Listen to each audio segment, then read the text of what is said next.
In a small, isolated village nestled in the heart of the forest, the villagers lived in fear of a family of vampires who had taken up residence in a dilapidated castle on the outskirts of town. No one knew where they'd come from, but everyone knew they were dangerous. At first, the villagers tried to ignore them, hoping they would just go away. But as the months went by, the vampires began to make their presence known. It started with the disappearance of livestock. Farmers would wake up to find their cows or sheep missing, with nothing left but a pool of blood. Then, people started to go missing too. The villagers would hear screams in the night, and the next day, another person would be gone. The villagers knew that they had to do something, but they were too scared to act. It wasn't until a group of travellers passing through town were attacked by the vampires that they finally decided to take action.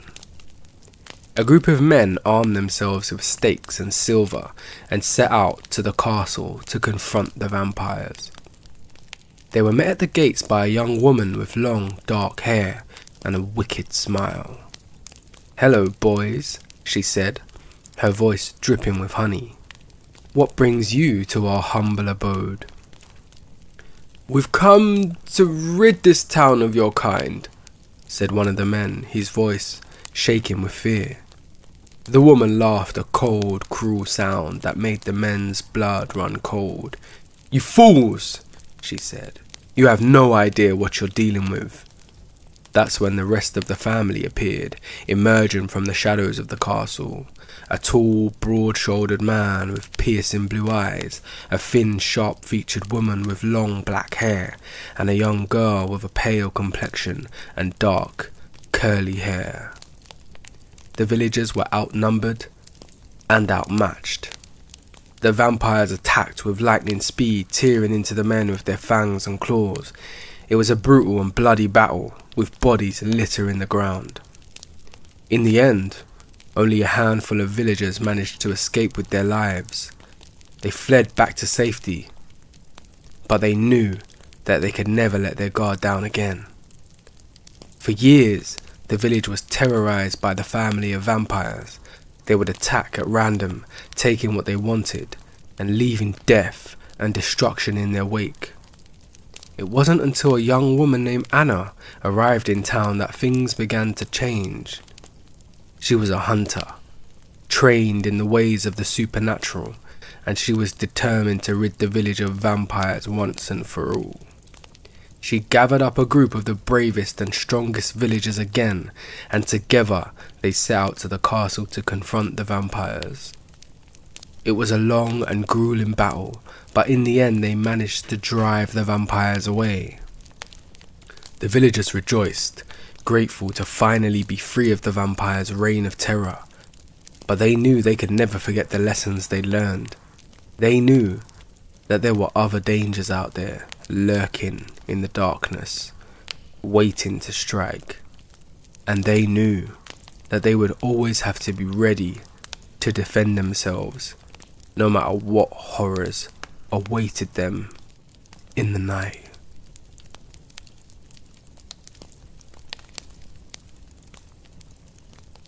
On the outskirts of the same town was a house that had been abandoned for years. No one knew why, but there was a rumour that something terrible had happened there.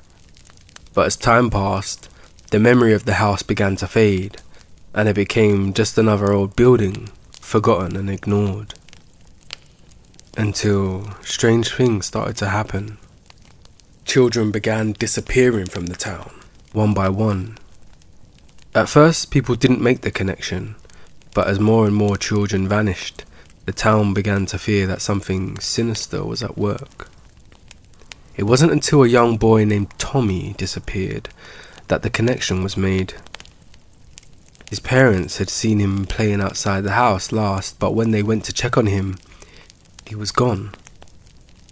The town organised a search party combining the streets and the surrounding woods for any sign of the missing boy. That's when they stumbled upon the abandoned house. It looked harmless enough from the outside, but when they entered, they were met with a sight that made their blood run cold. The house was filled with toys and sweets scattered haphazardly throughout the rooms. It was as if this house was trying to lure the children in. And it had succeeded. Tommy was there, along with several other children who had been missing from the town. They were all pale and gaunt, as if they'd been drained of their life force. The house had been draining the youth from the children, using toys and sweets to lure them in and trap them. The children had been living in the house for days, slowly aging and withering away. The town knew they had to act fast to save the children still trapped in the house. They organised another search party armed with stakes and crosses, ready to take on whatever evil lurked inside. But when they entered the house again, they found it was empty. The children were gone, and the toys and sweets were nowhere to be found. The town never found out what happened to the missing children, or who was responsible for the disappearance. But the memory of the house remained, a grim reminder of the horrors that lurked in the shadows, waiting to prey on the innocent. And every child in the town was warned to stay away from that house, no matter how enticing its offerings may seem.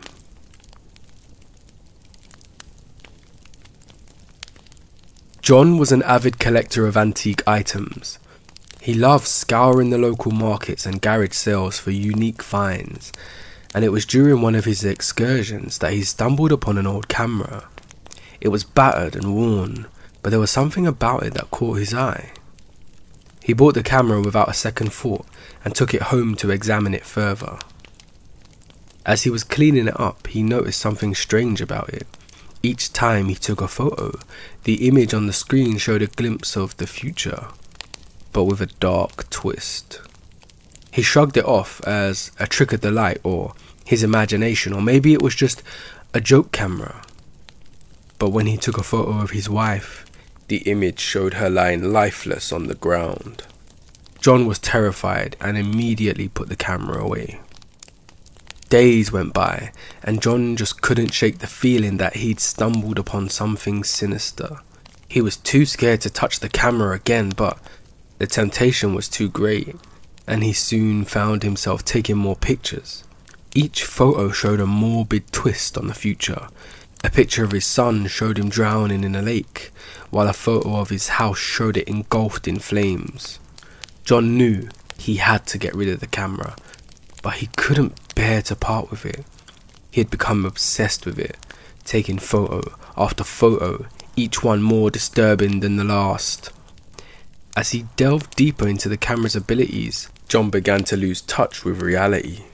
He stopped going to work and stopped spending time with his family.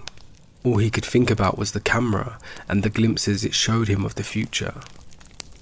One day, John took a photo of himself, and the image showed him lying dead on the ground, his body covered in blood. It was then that he realized the camera was cursed, and it was only a matter of time before the twisted prophecies became reality. John tried to destroy the camera, but no matter what he did, it remained intact. The twisted prophecies continued to haunt him, and he knew he had to act fast if he wanted to save himself and his family.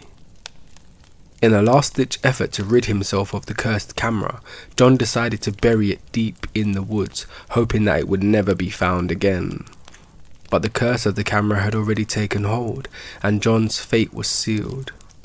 He was found dead in his home, his body covered in blood, just as the camera predicted.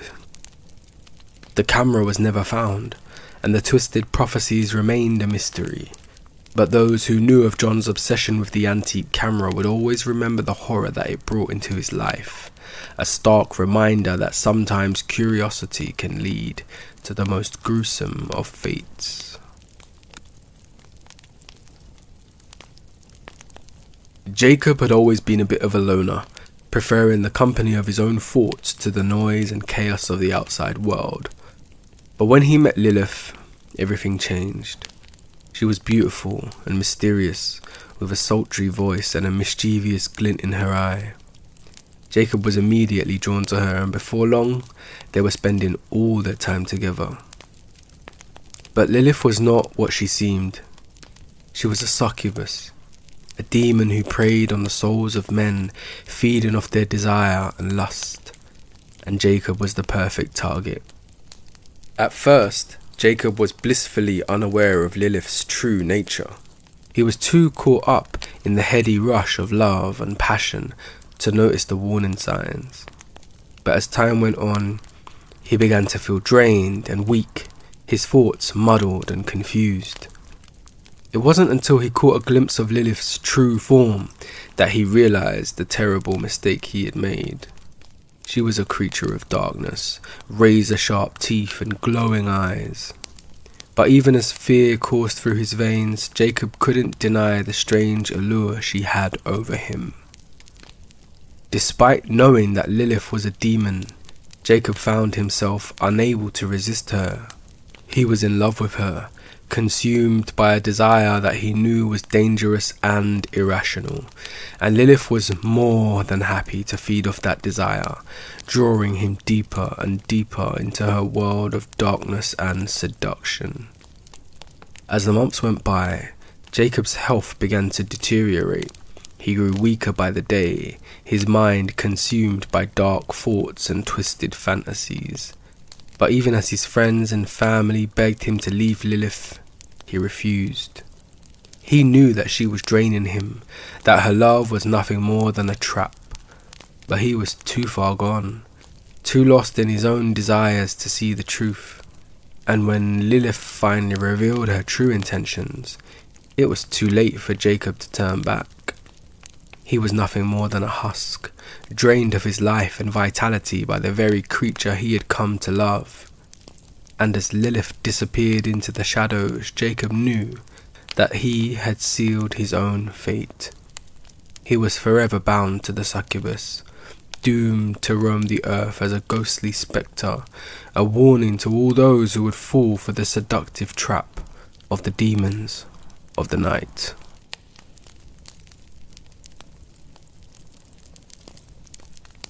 Dr. Emily Stone had always been fascinated by the mysteries of the human mind. She spent years studying the intricacies of dreams, analysing the way they worked and the effects they had on the brain. But her obsession with dreams went far beyond academic curiosity.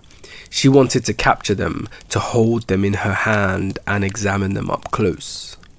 And so, she began working on a machine that could do just that. It was a complex device, a tangle of wires and circuits that she'd spent long hours tinkering with in her basement laboratory.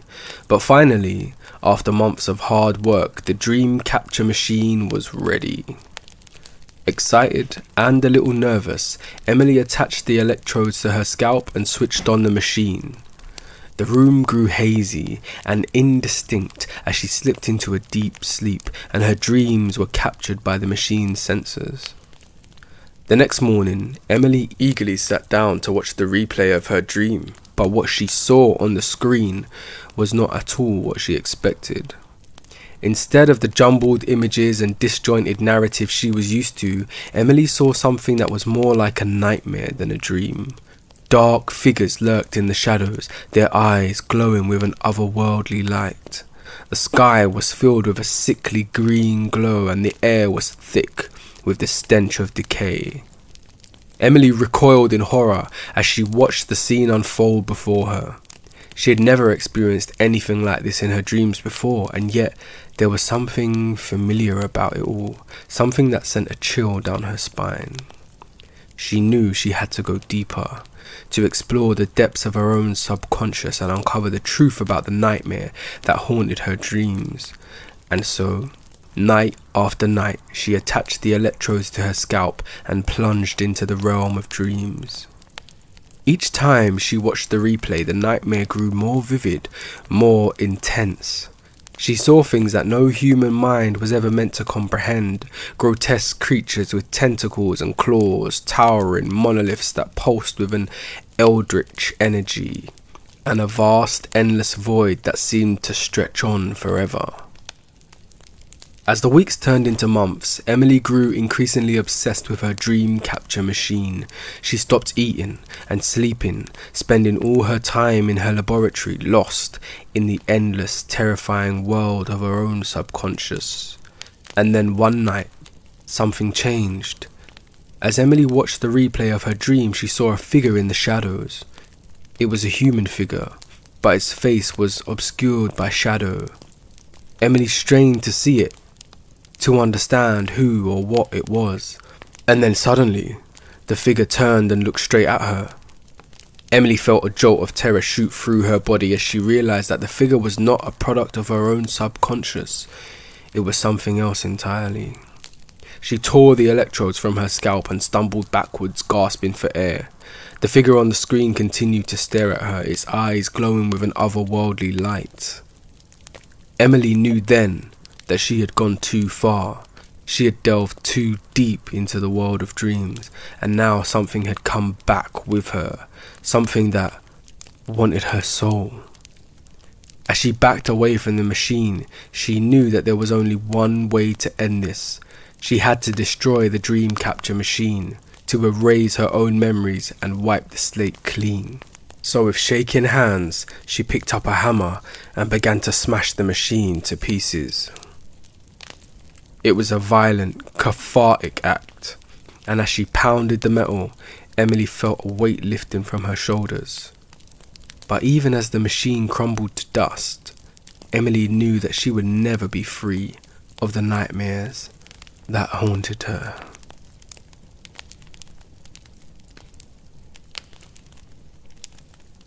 A small group of friends had set out for a leisurely day of sailing, but a sudden storm had blown in, tossing their boat around like a toy, and as they struggled to keep the vessel afloat, the winds and waves carried them further and further out to sea, until they were hopelessly lost.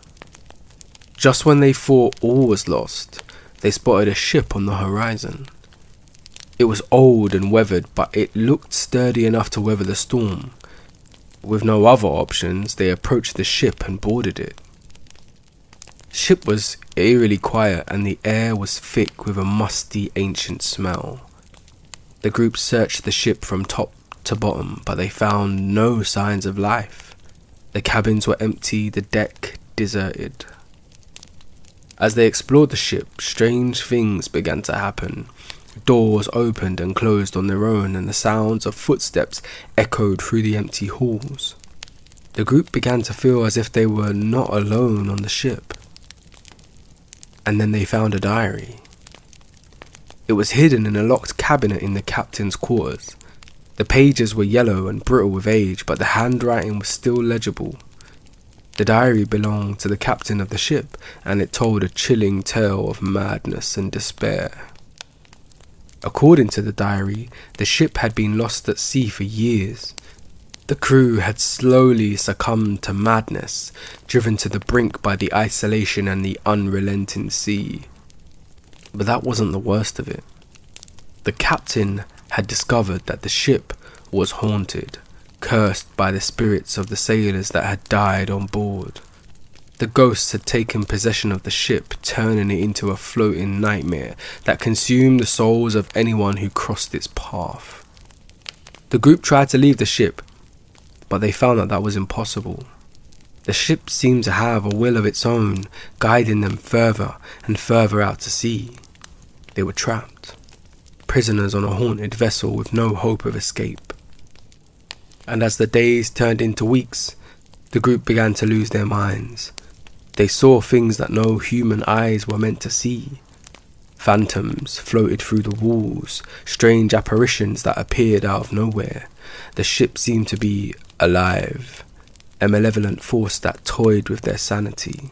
And then, one by one, the group began to disappear. Some were taken by ghosts, their souls consumed by the malevolent spirits that lurked on the ship. Others simply vanished, swallowed up by the endless expanse of the sea. In the end, only one member of the group remained, a young woman named Sarah. She clung to life with all her might, frightening off the ghosts and the madness with every ounce of strength she had left. But the ship was relentless, and Sarah knew that her time was running out. She huddled in the captain's quarters, the diary clutched in her trembling hands, waiting for the end to come. And come it did. The ship was swallowed up by a massive wave, dragged down into the depths of the sea. Sarah screamed as she felt the icy waters closing around her, dragging her down into the darkness. But even in death, the ship was not done with her. As it sank into the depths, she heard the whispers of the ghosts, the sound of their ethereal laughter ringing in her ears. She knew that she would be trapped on the haunted ship forever, a prisoner of the sea and the spirits that haunted it.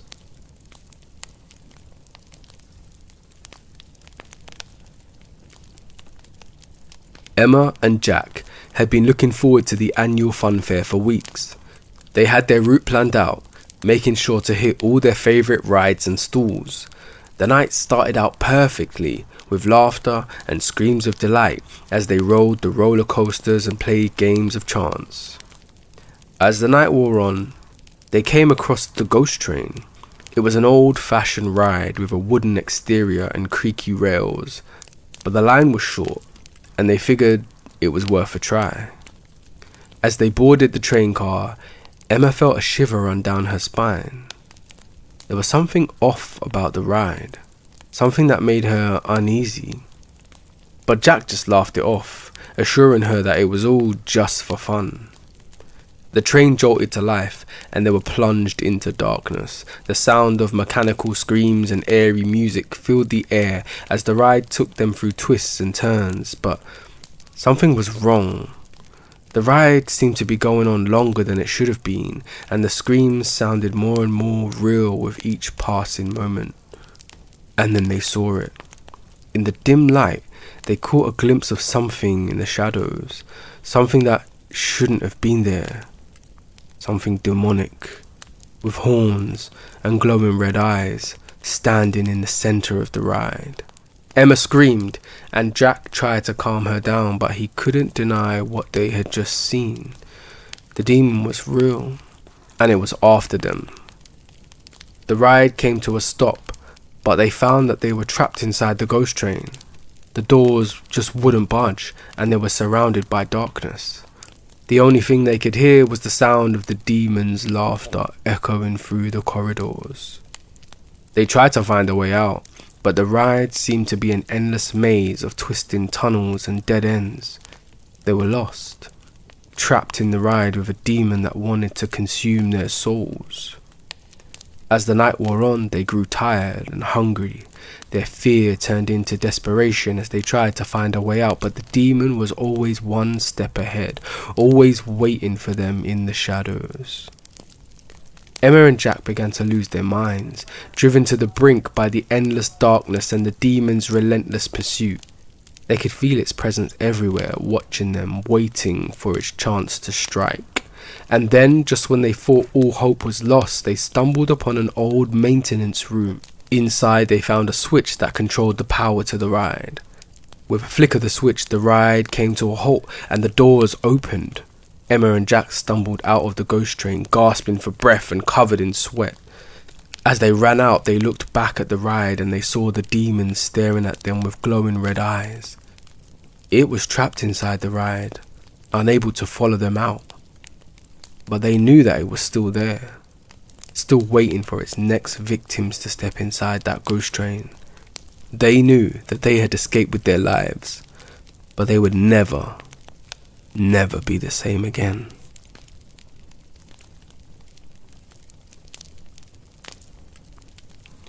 Lena and Alex had always been fascinated by antique items, so when they stumbled upon an old thrift store in their neighbourhood, they knew they had to explore. As they wandered through the dusty aisles, their eyes fell upon an ornate jewellery box. It was beautiful, with intricate designs and a shining gold finish. They couldn't resist the temptation and decided to steal it, thinking no one would notice. But from the moment they took the jewellery box, strange things began to happen. At first it was just small things. Items would go missing, Doors would slam shut on their own, and they would hear whispers in the darkness. As time passed, the presence in their home grew stronger. They would see shadows moving out of the corner of their eyes, and would feel cold gusts of wind pass by them. The jewelry box seemed to be the source of all the strange happenings. One night, Lena and Alex decided to open the jewelry box to see what was inside. As they lifted the lid, a dark cloud seemed to emerge, enveloping them in the darkness. The entity had been released, and it was angry. The siblings began to see visions of a dark figure lurking in the shadows, and they knew it was coming for them. They tried to dispose of the jewelry box, but it would always reappear in their possession as if it wanted to torment them. As the days went by, the siblings grew more and more terrified. They were being haunted by an evil entity, and they didn't know how to stop it. They tried everything from exorcisms to seeking the help of paranormal investigators, but nothing seemed to work. One night, they woke up to find the jewelry box sitting on their bed. They knew it was a trap, but they couldn't resist the temptation to open it one more time. As they lifted the lid, the entity emerged, a terrifying presence that consumed them both. Lena and Alex never stood a chance.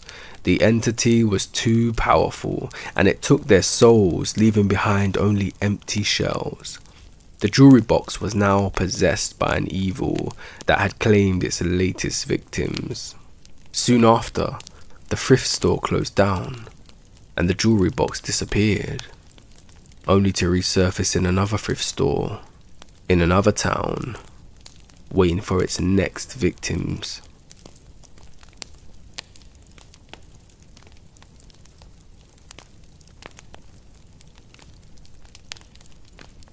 As the school bell rang, Emma, Jake and Lily raced out of the school gates, eager to start their weekend. On their way home, they stumbled upon an old board game lying on the sidewalk. It was covered in dust and cobwebs, but they couldn't resist the temptation to take it home and play. That night, they gathered around the board game, which was called The Gateway. They rolled the dice and moved their game pieces, not realizing that with each turn, they were unleashing something evil. As the game progressed, they began to feel an eerie presence in the room. Shadows moved along the walls and the air grew cold. They tried to stop playing the game, but it seemed to have a hold on them, compelling them to keep going. Suddenly, a loud noise erupted from the board, and the room was engulfed in darkness. Emma, Jake and Lily found themselves transported to another dimension, a dark and desolate world inhabited by evil spirits. The trio knew they were in deep trouble and tried to find a way back home. They searched the barren landscape for hours, but every turn seemed to lead them deeper into the darkness. As they stumbled upon a dilapidated house, they knew they had to enter to find a way back. The house was old and creaky, and the air was thick with the scent of decay. As they made their way through the dark and winding halls, they heard whispers and felt the brush of cold hands against their skin. Suddenly, they found themselves face to face with a group of evil spirits. They had been unleashed from the board game, and they were angry. The trio knew they had no choice but to fight for their lives. They tried to run, but the spirits were too quick. Jake, Lily, and Emma were trapped with nowhere to go. As the spirits closed in, they realized that the only way to defeat them was to finish the game. They gathered around the board game once again, determined to make it to the end. With each move, they battled the spirits, and slowly but surely, they gained the upper hand. Finally, they reached the end of the game, and a bright light filled the room. They were transported back to their own dimension, safe and sound. But as they looked back at the game, they knew that they had unleashed something dangerous. The game was cursed, and they had unwittingly opened a portal for evil spirits to come through. They knew they had to destroy the game before it could hurt anyone else. and with heavy hearts, they did destroy the game, hoping that it would be the end of the nightmare. But as they walked away, they couldn't help but wonder if they had truly defeated the evil, or if the evil had defeated them.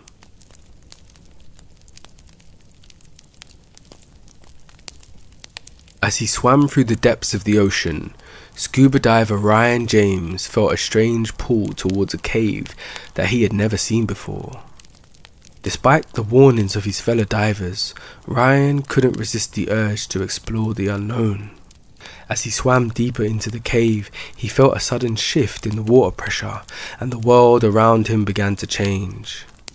As he emerged from the other side of the cave, Ryan found himself in a world that was dark and twisted.